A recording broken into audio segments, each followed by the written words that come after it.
So it's been 10 years since PreventWatch came to the scene, and it was the very first time 10 years ago that I heard of this new organization, this new setup, which at the time I thought was quite important. But over the years, it's proven to be virtually critical and crucial to public life of essentially Muslims, British Muslims. But I would go even further and say everyone who is somehow worried about all forms of life, about what their children might say at school, what might be said during playtime, what signs they might show when visiting the GP, for instance, and so on and so forth. So, first of all, well done. It's definitely a landmark. But in your words, how would you describe the last 10 years? What were the main gains? And where do you think we would have been without PreventWatch over the course of the past decade?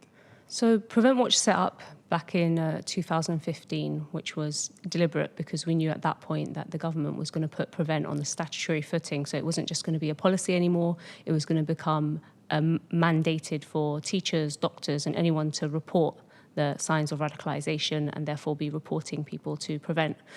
We knew it would have an impact on the Muslim community because Prevent was designed for the Muslim community. And I think back then in 2015, we really saw the fallout. I'm going to come back to this. You say that Prevent was designed for the Muslim community. I'm going to come back to that, but you carry on. Yeah, sure. So we saw initially what was the fallout of things like the Trojan horse affair, this idea that somehow Muslims were plotting or quite sinister, that they were teaching their children things that were harmful to a cohesive society. So we had a lot of children cases in schools. We still have, the majority of our cases are still children in school, primary school, secondary school, even as young as nursery, people being referred to Prevent. It's unfortunate that PreventWatch has been around for 10 years. It would be even more unfortunate if PreventWatch has to survive for another 10 years and Prevent is still around. But that is the case at the moment. We don't see any rolling back of Prevent. In fact, just recently, Yvette Cooper said that she wanted to classify anyone who was a misogynist as a terrorist. And if that's the case, then obviously if you're trying to stop people from becoming terrorists, then any child, for example, who might be saying something that could be potentially misogynistic would be seen as a potential terrorist in the future. So it's all these things adding up together that don't just impact the Muslim community anymore, but they impact everyone. I think the Muslim community feel it because they know that that lens of suspicion is upon them, that the media reinforce this idea that they are the ones who could be potential terrorists. But actually, we're getting more and more cases of non-Muslims who are children, who are saying stuff at school that would usually be dealt with in a school setting. Maybe they'd be spoken to, it would be used as a teachable moment, they might even get a detention if it was something else. But now they're being referred directly to Prevent, which essentially means they're having to deal with counter-terrorism officers. Let's go to the very start. You said just a minute ago that Prevent was designed for the British Muslim community. Would it be correct of me to assume that Prevent is one of the fallouts of 9/11 and the war on terror? Yes. Would that be correct? Yeah, that is correct, yeah. So when you make the claim and you say that Prevent was designed for the British Muslim community, what's your evidence for that? So in the initial government documents, it was actually described as the countering Muslim extremism strategy. So this was designed for Muslims. There was no hiding behind that. This isn't something that I claim or any other organization or individual claims. This is what the government claimed when they brought this out. They said, look, we have these Muslims, they're not integrated into society, they are going to end up going down the line of extremism, and we need to stop that path. And the way we can stop that path is by funding the masajid and the charities and other organizations that have contact with Muslims on a community-based level. And if we fund them, we can kind of win the hearts and minds of these Muslims and take them down a different path. That was their intention, and it was in black and white in all of their documents. So, and Prevent was the follow-up, was what? version 2 of this? That was the version of Prevent, essentially. Right. That was Prevent, how it was seen in the initial stages. That was version 1 of Prevent. I remember at the very start, I mean, there was, in my recollection, and do forgive me if I'm wrong, but I remember there being several projects, one called Pathway, one called something else, I can't remember now. And some were targeting sports clubs, trying to fund five-a-side football teams, cricket teams, matches, and various other scouting, hiking, stuff like that. And at the time, I thought to myself, well, that's not too bad. But it then turned quite sinister. I think a lot of people had that view. The people even receiving the money were part of the Muslim community. Yeah. And they didn't see it as a bad thing. It was marketed as something that was going to increase social cohesion. It was a pot of money, essentially, to do things like sports for youth that wasn't available. So it was, I think, welcomed in many areas and amongst many, even Muslims, at the time, until they realized that actually what they meant by social cohesion had this very clear layer of securitization. Data was requested in terms of who was attending these sports facilities, even though they were children. So there was an expectation that money was given with an expectation of information flow back to intelligence services, essentially. This, when you hear about projects like this, you're thinking to yourself of the worst, most sinister types of state espionage on its own people back from the Cold War. You're thinking of the Orwellian, 1984, and surely, I mean, what are we talking about? I mean, am I being too dramatic when I'm comparing, or is it something? Because, from what I hear, and I'm no specialist, but still, I get the odd call, the odd meeting, the odd email from parents, from people who are seriously worried, and Prevent is invariably mentioned. Is it as sinister as, 1984. Yeah? Yes, it is. So the initial version where it was a policy and these pots of money were being given to the youth services, that's when Prevent was a policy. When Prevent became statutory, so in 2015. A party policy. It was the Labour Party. It was a Labour Party policy, Right. yeah. It was introduced by the Labour government at the time. Then it was put on a statutory footing when we had the Conservative government. But when we had it on a statutory footing, that shift became much more like 1984. It was really a case of anyone being able to report. So yes, it was a duty upon the teachers and the doctors, but it was also encouraged amongst family members. So if you look at the statistics every year in terms of who has made the referrals, you see that percentage of family members referring their own family members to Prevent. Seeking what? I mean, what's the A lot aim? of people think they are seeking support because that's what they've been told. They've been told, oh, contact Prevent, you'll get support. It's a support. It's a voluntary support. I mean, maybe they're online. I actually had one mother call me and say that she was very liberal in her thoughts and she was really horrified that her child was, he wasn't a child actually, he was an adult, but he was still her child. Yeah. He was looking at far right, what she felt was very far right narratives online. And so she reported him to Prevent. Wow. Because in her mind, his politics didn't match her politics, and it was quite disgusting, and she was very concerned for him. And she really regretted it because she said, well, once I referred him, then the Prevent officers just kept contacting me, and I told them, I explained the situation, that actually it might be too much. And she said, and her words were, they were like a dog with a bone. They would not let go. So once they had that referral, it was great for them because they could tick that box as a far right extremist, and then it doesn't look so much like they're just targeting Muslims. And the problem is, of course, is that it was 2014, 2015, when David Cameron, his government, when they made it incumbent upon teachers, head teachers, GPs, nurses, to actually report. It became compulsory that they report on any signs that they feel are odd or don't make sense. Yeah. Is that correct? That's correct, yeah. So all of a sudden, the teacher with whom you leave your dearest and your most cherished for the bulk of the day could, well, essentially, they are, in a way, informants who are spying on your kid and potentially could report anything wrong in terms of what they ask about, what they query, or their comments, or their behavior. And that's exactly what happens, and that's why we have the most referrals coming in from the education sector.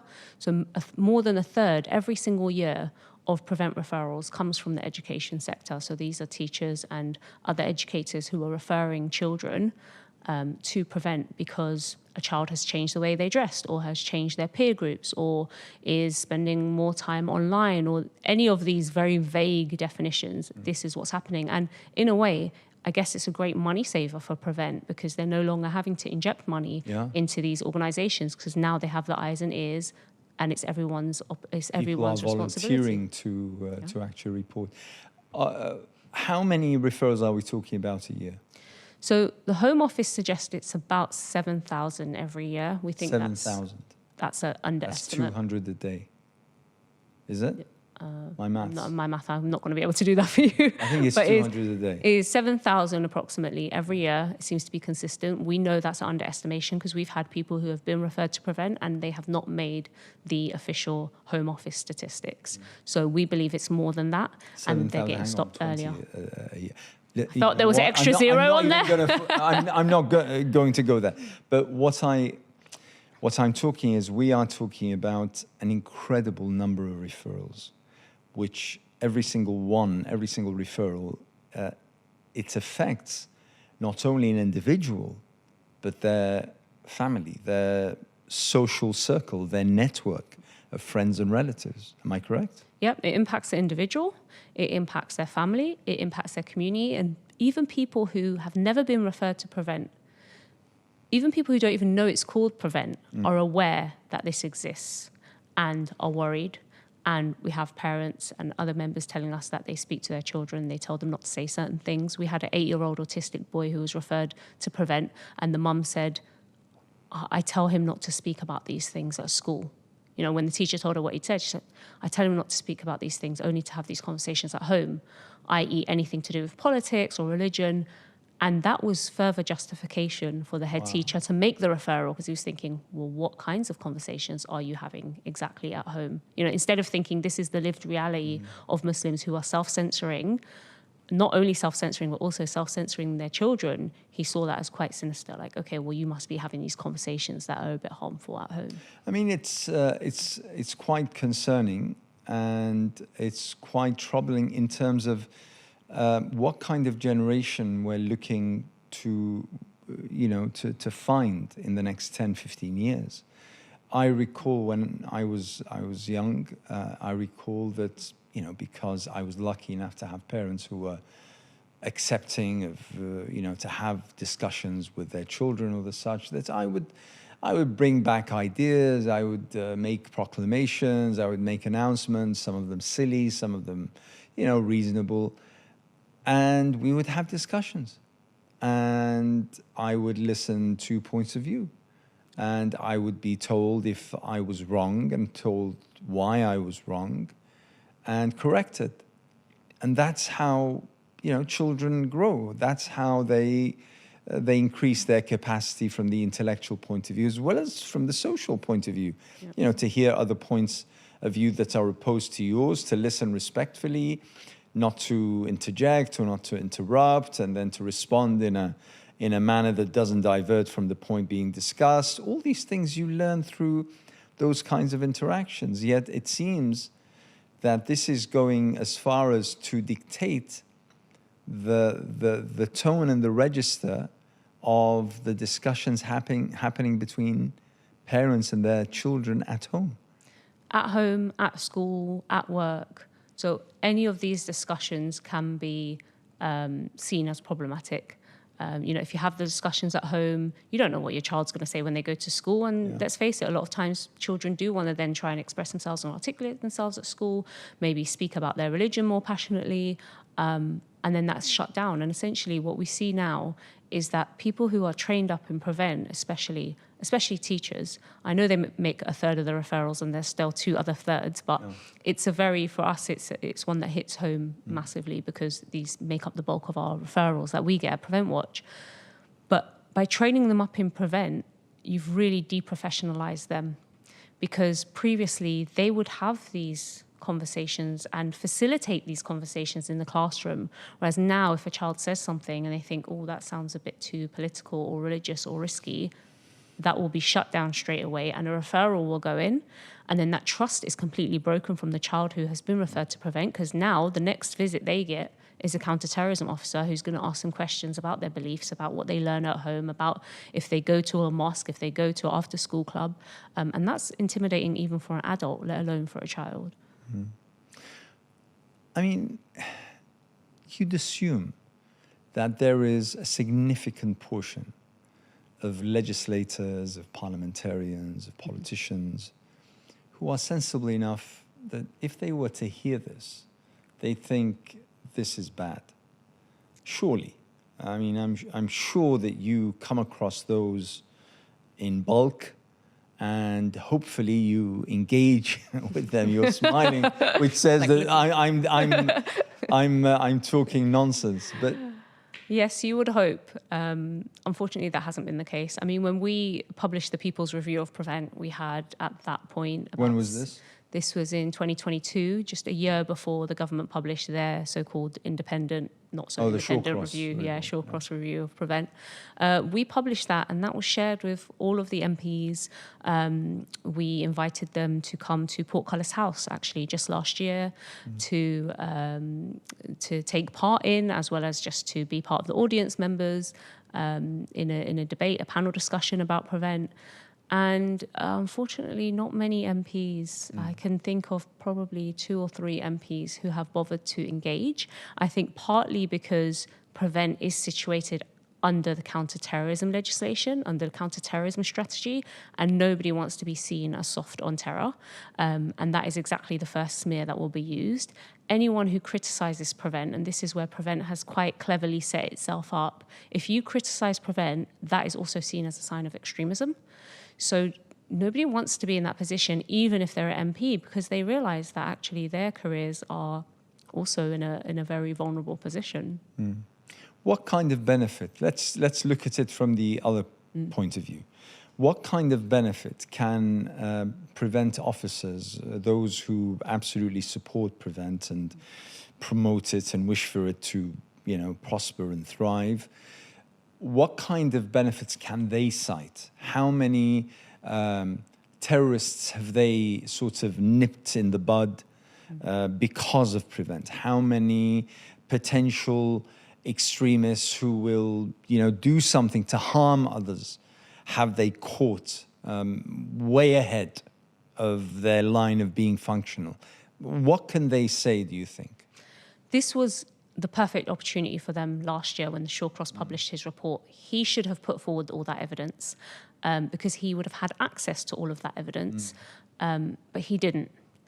What we do know is that there have been several terrorists or people who have committed acts of terror who have been known to Prevent and reported to Prevent, and they still went on to commit a terror offence.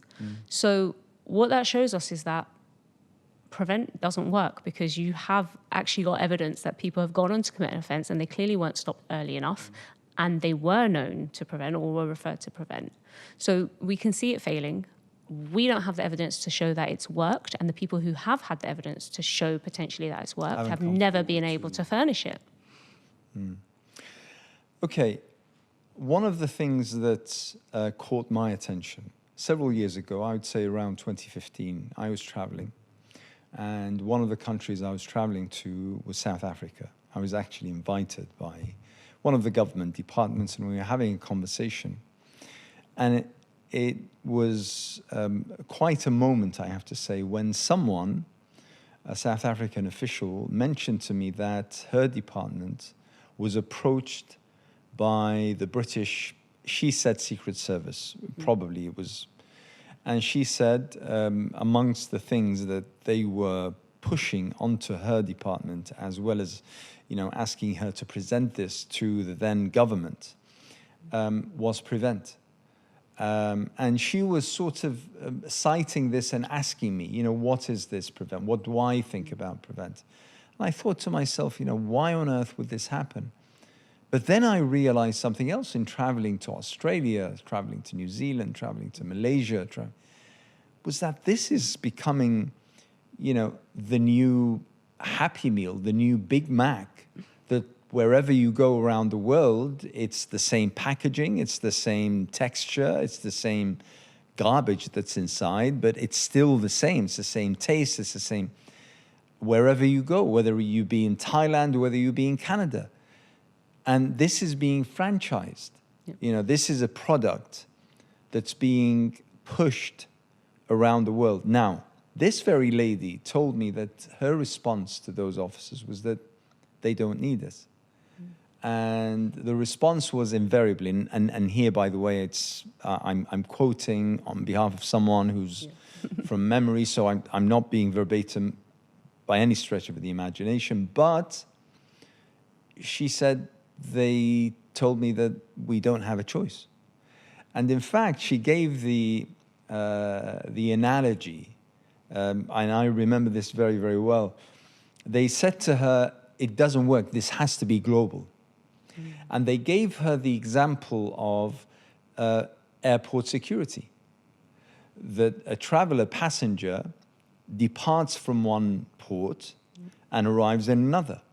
And the two security systems or standards need to be equal. Otherwise, it wouldn't work. If in this port they allow, a passenger to carry anything, but then arriving at a port which has restrictions, basically that won't work.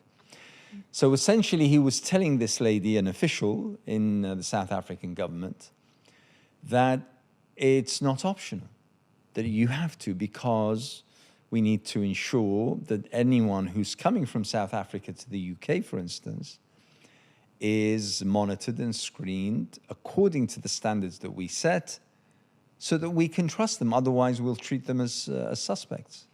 Yeah, so it's definitely, Prevent is definitely an industry, and the UK have been selling essentially Prevent as this best practice.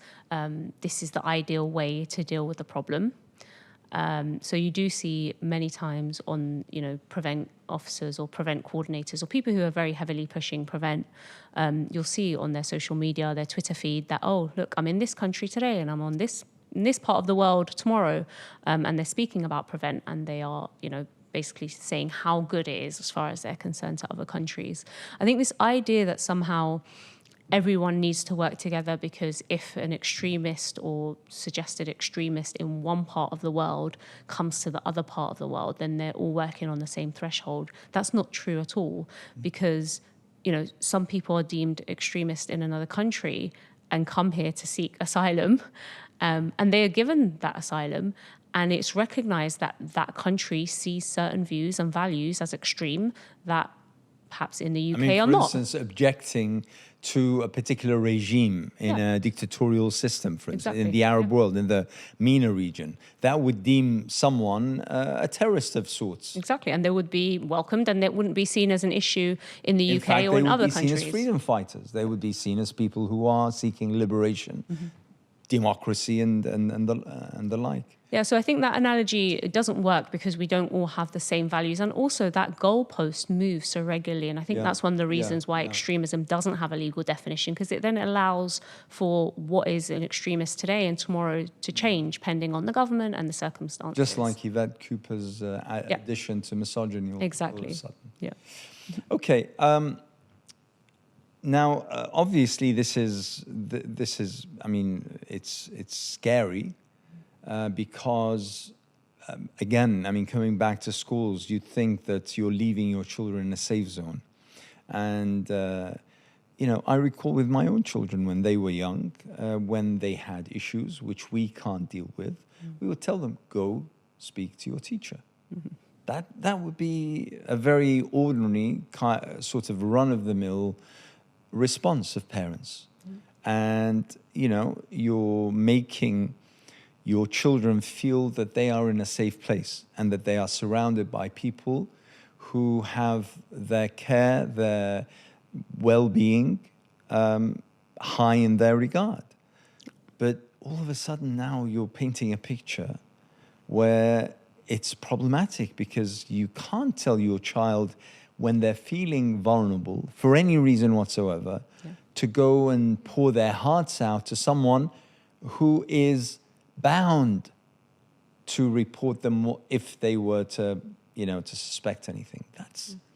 That's creating quite horrid places of our schools. I think even worse than schools, because of course, teachers are bound to this, educators are bound to this duty, but so are mental health care providers. So we often get cases where somebody is suffering from mental health issues, goes to their psychologist, tells them what they think and feel, and that's seen as concerning, and then they are reported to Prevent. Now, to develop that trust is even harder. And once that trust is broken, it directly impacts the care of that particular person who did really need support. They really needed support. And now they're definitely not going to go and ask for support because they don't trust their psychologist. And even their carers back home might be also held liable because why didn't they say anything? So nobody's been held liable as such, but I think this is a huge fear. It's a huge fear for teachers. I've had teachers call and say, well, what happens if I don't report? What can they do? Because, of course, it's a duty, it's a legal duty, but nobody knows what will happen if you haven't reported. And then let's say somebody does commit, because somebody's bound to commit a terror act at some point in the future. And you are the primary school teacher of this now 28 or 35 or 50-year-old who decided to commit an act of terror. Will I be held liable, for something I didn't do 20 years ago? Should I have spotted the signs? And the truth is, I don't think that will ever happen. Because when you do see a terror act committed, they don't go back to the teachers and say, oh, why didn't you report them? This hasn't been the case, but there is that huge fear because they do feel like, A, it's a duty, and even worse than that, not just that fear of what if something happens, but it's part of their employment conditions. And nobody wants to lose their job. So we've had people asked to do the Prevent training, and they don't want to do the Prevent training because maybe they've already done it before, they've seen it, and they know just how discriminatory it can be. And they're like, I don't feel comfortable doing it, but I have to do it. My employer is saying I have to do it. It's part of my condition in the same way I do my fire safety training or online training. What can I do? And the truth is nobody wants to lose their job to find out what happens if they don't do their training. So they end up doing it. So there is a huge, huge pressure on the people who have to refer. I think we often overlook that as well because it's easy to paint them as the referrer. But I do also hear it from other people who have to refer saying, what can I do? How can I reconcile the fact that I have this duty with my own moral and professional judgment? Does PreventWatch, understandably you deal on a policy level and you try to engage with decision makers in order to shift or to change or even to annul if possible.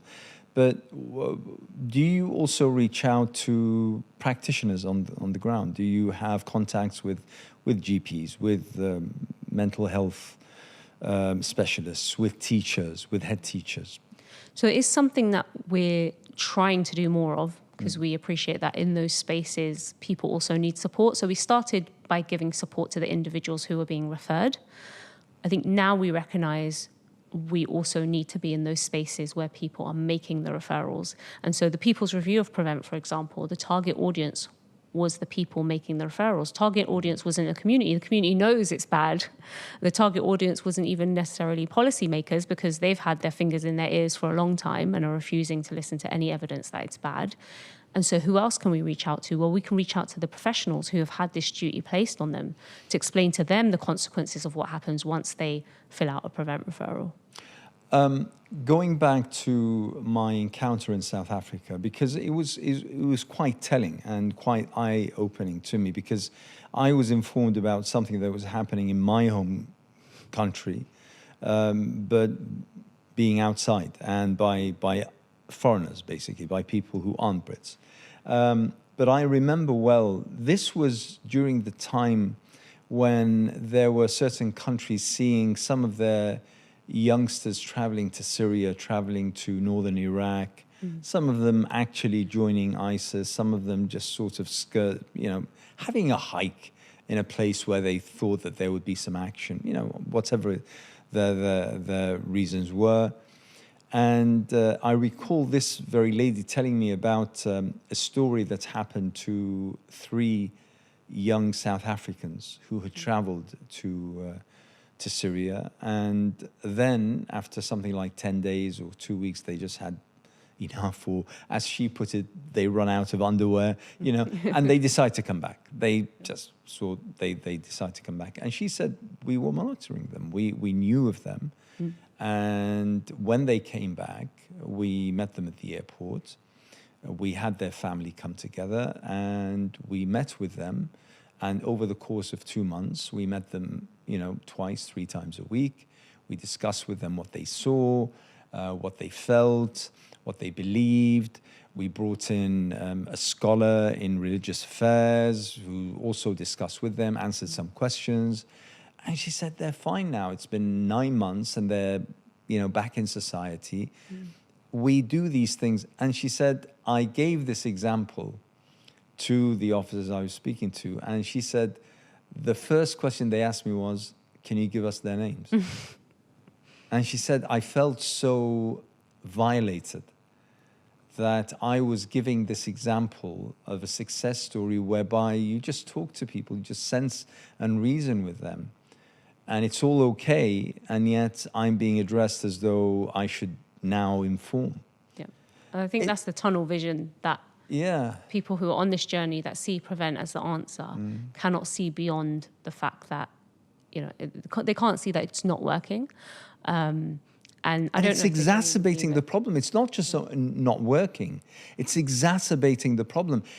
After 9/11, I'm old enough to remember that there were people who were citing the fact that, someone they knew was sort of harboring some thoughts that they felt worried about. And the community would get together, and the local mosque would come together, and local teachers would come together. And, these things would be resolved in a particular way until we got to a stage where no one is allowed to actually play such a role, because otherwise they will be considered as being complicit, as appeasing someone who harbors these thoughts.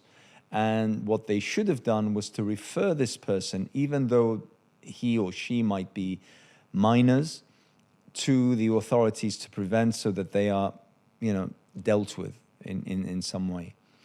We used to be much more reasonable, I would say.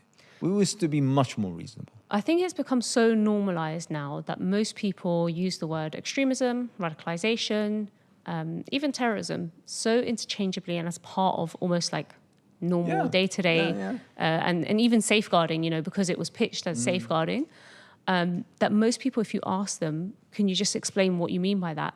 They would be stuck. But they feel comfortable to speak about it as if they understand exactly what they're talking about. I think it's interesting because we had the 3 girls from Bethnal Green in the UK, right, go to Syria. Yes. That school had Prevent. It was one of the first schools to adopt Prevent.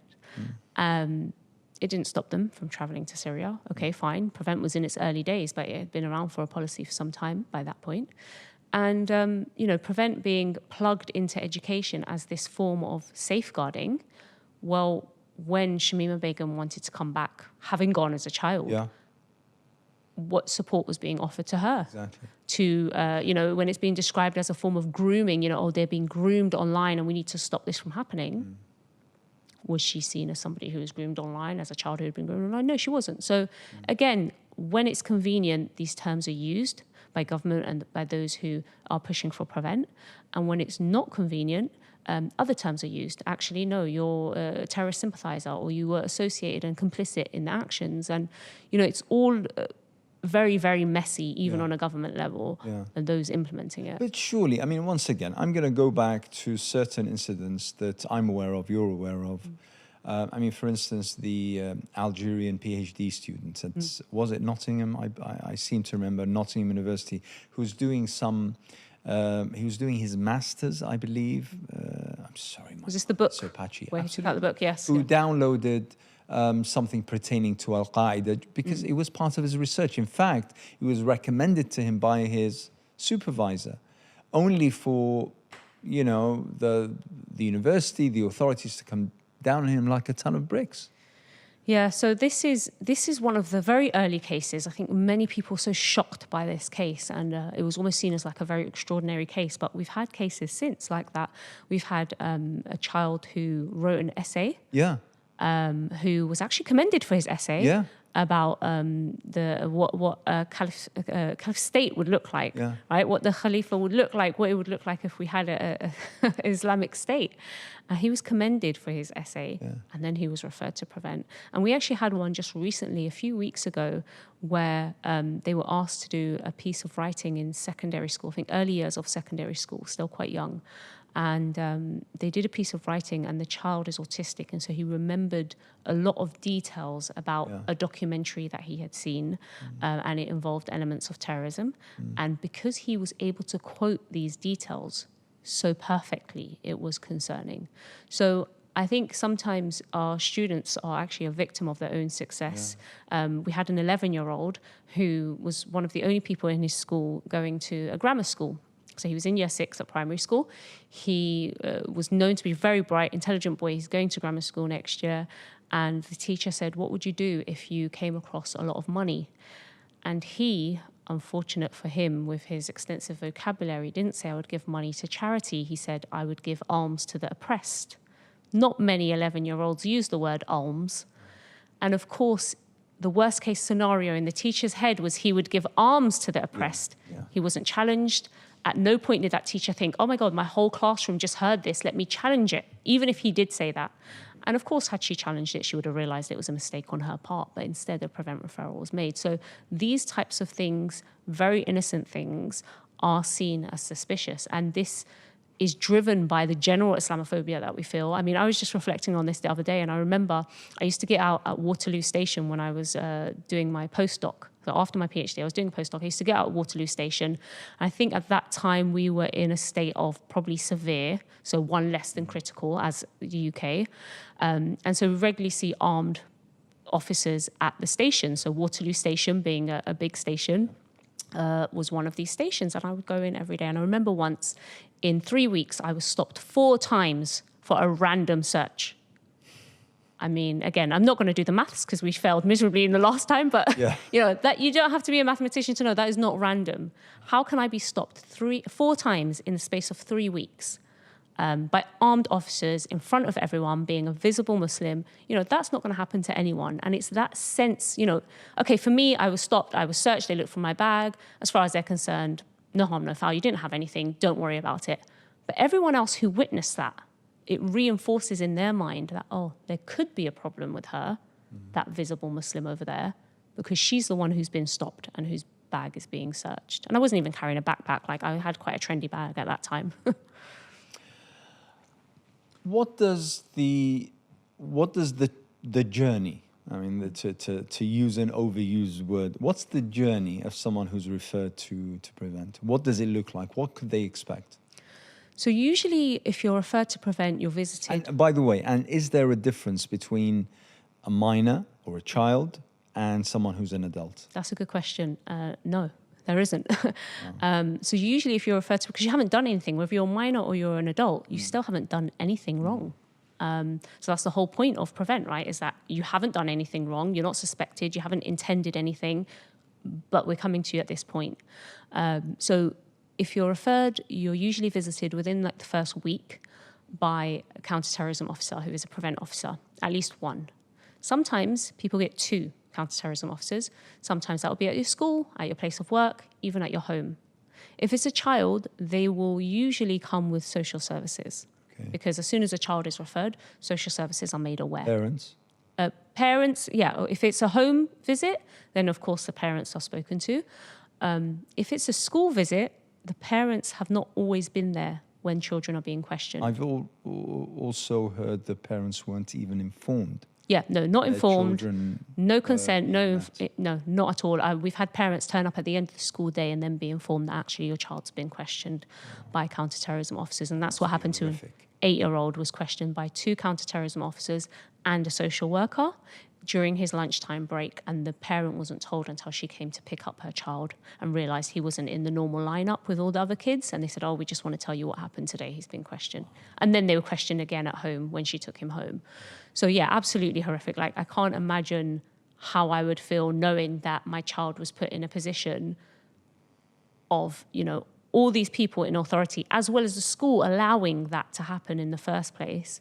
You know, you can never rebuild the trust after that. You would never want to take your child. And many people end up changing the schools of their children because they just cannot deal with the fact that the person that their child sees every day, sometimes for more hours than they see their own parents, has thought in their mind that your child could be a potential terrorist.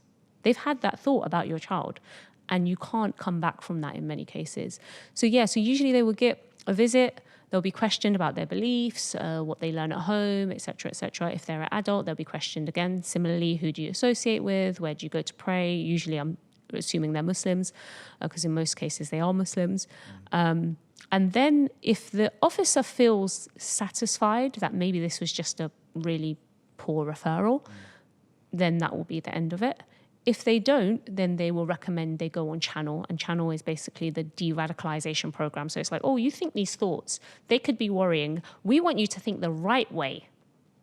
And so we're going to give you a mentor, and that mentor is going to teach you how to be a good Muslim or how to think in the right way about politics. And usually that is exactly what it is. What it sounds like is a mentor comes and sees you maybe once every 2 weeks, and they'll have a chat, go out on an outing. So, one client said, oh, we used to go to Stonehenge. That was basically what de-radicalization looked like, and just have a chat. Yeah, and then that is it. And that is a voluntary process, so you don't have to do Channel. Many people aren't aware of that. They feel very coerced to do that. In some cases, social services are involved, like I said, especially if it's a child case. Again, if the prevent officer says they should do Channel and the family doesn't want to do Channel because they realize it's a completely ridiculous referral, then the social services can sometimes pick up that pressure and also start coercing the family to say, oh, well, we'll close your case, but we can't close your case until you engage with Prevent. So there is a lot of dynamics there at play with people in authority. And so it's really important that parents and anyone who's referred to Prevent understands what their rights are, understands where they can draw a line, where they can say no. And that's the role we play as PreventWatch. Essentially, we explain to them what their rights are, what they can expect, where they can push back and say, no, that's unacceptable, I'm not interested in doing that, how they can complain. If there has been a discriminatory referral, you know, they can take legal action, they can speak to media, all the things that we understand about Prevent, we can explain to them. I mean, it's bad enough as you describe it, but it's even worse when you add the layer of that this is more or less exclusive to Muslims. This targets Muslims. It becomes double bad. And because you create, what kind of society do you create? I mean, that child who's hauled, you know, at lunch in front of his peers or her peers, in order to have a private conversation with some adults about something that they said, something that they thought, something that they expressed. I mean, that's bad enough, but the long-term impact I'm thinking of, like you said, I mean, your own experience of being randomly checked, you know, 4 times in 3 weeks in front of everyone, that leaves, you know, some sort of image in the minds of those passing by, those who have nothing to do with this, but they can see. They can see. What kind of society does this create? I think it certainly increases that division that they talk about. Oh, you know, we want to have a more cohesive society, and having these shared values is somehow going to... And I think it does the complete opposite. You know, what it shows is that, oh, we have good people, we have bad people. The bad people usually belong to this type of religion. Even, you know, we've even had cases clients contact us, who don't have great views about Muslims. And I've been on the other end of the phone as the caseworker, speaking to a client who's telling me exactly what he thought of Muslims. A very awkward conversation. And did he know that you were a Muslim? I believe he did, because he found it online and my face was online. So he still exercised his freedom. He still exercised his freedom. Also, there was an underlying issue there. There was an underlying condition there. But you know, as he expressed this, he was telling me that because of his views, he was referred to Prevent. Now, does that make him feel like he has the right to express his view? Or does that make him feel like, oh, see, they're really bad. We can't even talk about them without being, you know, harassed and referred to Prevent? It increases that division. So for the Muslims who are still, you know, living in this la-la land where they think actually Prevent is good because it protects us somehow for the far right, it really doesn't, because when they get referred to Prevent in these circumstances, like the example I gave you, it will only reinforce their grievance towards Muslims. And I think, especially when you look at, let's look at the other side. So let's look at, you say, what society does this create? Okay, there's the division, okay? There's the reinforcement of, because you see these thousands of people being referred, so there must be a problem. Right? You see the statistics alone, you think thousands of people referred, oh, we have a problem, we need to keep this up, okay? So that false sense of security using these numbers. But then think about the children. I want to think about especially the Muslim children, particularly within the last year, okay, who have wanted to speak about what is happening in Gaza. Yeah. Okay? Even the youngest of children understand good, bad, right, wrong. Killing children, bad. Not being able to say that within schools because you'll get in trouble. What does that do to the moral compass of that child, to think that if I say that killing children is bad, even though I'm a child myself, and it feels even worse because, you know, in some cases we've had family members of children, you know, dying, being killed, not dying and being killed in Gaza. What does that do for them? And what are we creating going forward if they feel that by having that stance, by having that moral stance, they could face repercussions? I think that is an important question to ask and to be aware of when, especially as Muslims, when as parents we fear for our children and we're saying, don't speak about anything. Think of the consequences of what you're basically instilling into the mind of your child when you're saying, don't speak of this, don't have any values, don't have any morals, be afraid. You are encouraging that fear, and Prevent runs off fear because it has no power. You haven't done anything wrong legally. When the officers come to you, they can't do anything. They have less power than if you bumped into an officer in the street and they asked to speak to you. But what allows for Prevent to continue and for people to keep engaging and for them to keep playing these coercive tactics, it's the fear, because people are worried. I've had people say, what happens if I don't engage with them? What about when I travel, will they stop me? If I don't engage with them, are they going to come after my kids? It's the fear and all the worst case scenarios that they feed off of. And for you to reinforce that in another way, so you're almost saving them from Prevent, potentially. We've had people who have tried to censor their children, then their children do go on to say things because they feel so confused. All of a sudden, it's in their minds. You've planted the seed, yeah. So, you know, you're trying to save them in one sense, and what you're creating in the future is someone who is just completely confused and has no moral compass and no values whatsoever because, well, why should they? They've been told not to. You know, I mean, you remind me, I have an understanding of sorts of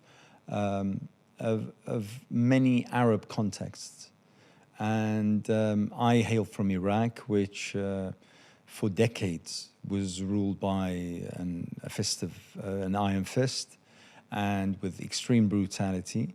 And I recognized the fact that people feared for what they would say and feared even more for what their kids would say, you know, in a passing remark, for instance. And many of my friends, I was fortunate enough never to grow up in Iraq, but many of my friends, many of my relatives, you know, upon reflection, they tell me horror stories about how, for instance, their parents wouldn't allow them even to play in the front yard with the neighbors' kids. Because, well, you might just say something. You might just say, for instance, that we don't have the portrait of, you know, the supreme leader, or that maybe you noticed how your father reacted to the news last night, and, you know, said something or muttered something under his breath, and that would be sufficient to decimate the entire family. And what kind of impact that's had on their psyche, on their psychologically, but more importantly, on them being able to function as human beings, to have conversations, to speak their minds, to express an opinion. Many who are now, professionals, they're fathers, grandfathers, and they say that till this day they can't open up. They can't open up even to their partners, to their children, simply because until they were teenagers, until their early 20s, they were forbidden from ever speaking. And it horrifies me how it seems that this, as you put it, this enterprise, this project, this industry seems to be manufacturing the same kind of damaged human beings. So instead of free thinkers, instead of people who have, who can express ideas, who can go against the tide, one very cheesy slogan that I grew up with was, think of the impossible or make the impossible possible, or something, something along those lines. You could never do that. You have people with stunted mental capacity, social capacities, because of this. I think as well, a lot of families who find their children referred to Prevent, I do think that fear is tapped into as well, because their parents are the children that you're referring to who weren't necessarily allowed to play outside because they were told by their parents to be fearful. And so now you have these children who have grown up to become parents themselves, who are now realizing, actually, there's something here that my child can't speak about. And so naturally, it would be very easy for them to pass down that same advice, right? That kept them alive, that allowed them to survive. And so, it's definitely, I think, something that can be passed down. And I think it's something that maybe is even preyed upon. That, you're an immigrant family, even if you're second, third generation here, you can still carry some of that trauma with you. And naturally, you're going to be more afraid when your children could potentially be faced with that situation. So, I think it is horrifying, but I do think also it could be a potential opportunity for Prevent to target these particular families. You mentioned just a few minutes ago the far right. Mm-hmm. How much has Prevent contributed, either directly or indirectly? And I'm specifically here referring to the Shawcross report. Last year when you came on, we discussed that. And we discussed how Shawcross, as well as others, by the way, not just Shawcross, but how they attempted to sway government from focusing too much on the far right and said, don't worry about them, watch the Muslims instead, or what they call the Islamists, which I don't get. But that was the constant stream of advice given to government. Not that I'm saying that governments aren't to blame here, or that they, just haphazardly took upon the independent or so-called independent advice and implemented these. But how much do you think that Prevent played in creating the kind of tense atmosphere and context which we see today? I mean, it definitely plays a part because essentially it's reinforcing that Islamophobia, even on a day-to-day level. So forget the thugs who everyone usually associates with the far right, right? We're talking about far-right thinking that has become very mainstream, that has become very acceptable for politicians to talk about. And when you have someone like Rishi Sunak, for example, who came out after the huge protest, pro-Palestine protest, and started speaking about how, people are using this as an opportunity to spread hate and let's clamp down on extremism, and using all of these buzzwords in this context, he is perpetuating that fear. And he is, mentioning groups that are Muslim-led groups and Muslim-led organizations. You have Shawcross, who mentioned all the Muslim-led organizations. You have think tanks who are mentioning all the Muslim organizations, particularly those who are against Prevent, and particularly those who are very vocal about Palestine, as if they are problematic, as if they are extreme. And so it reinforces that fear of Muslims, that hatred of Muslims. So it definitely reinforces far right from a kind of thuggery level, but it reinforces it amongst even the most respectable, people who work in our institutions, our doctors, our educators. So it does so in a very kind of underlying way, but it's more crucial to the infrastructure of Islamophobia than the guy on the street who might swear at you, okay? because it's every day and it's in places where you don't expect it to be, and it takes root. And that's when we start talking about, institutionalized Islamophobia. It's part of the culture, and it's expected. So I think they definitely played a big role, and Prevent has played a big role in allowing for that to happen. Even the fact that you associate what a sign of extremism is with somebody converting to Islam, somebody changing the way they dress. What does that mean? Are you going to refer anyone who changes the way they dress to Prevent? No.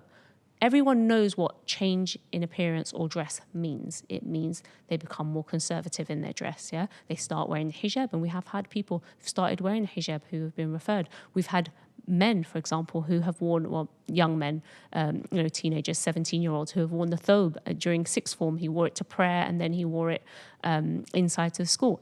Mention of Prevent. Oh, you were referred to Prevent before, right? Maybe you don't belong in this sixth form because you don't meet the inclusive values that we have here.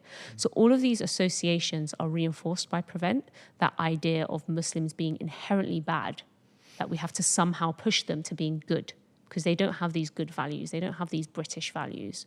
They're less than somehow, and we need to teach them how to be civil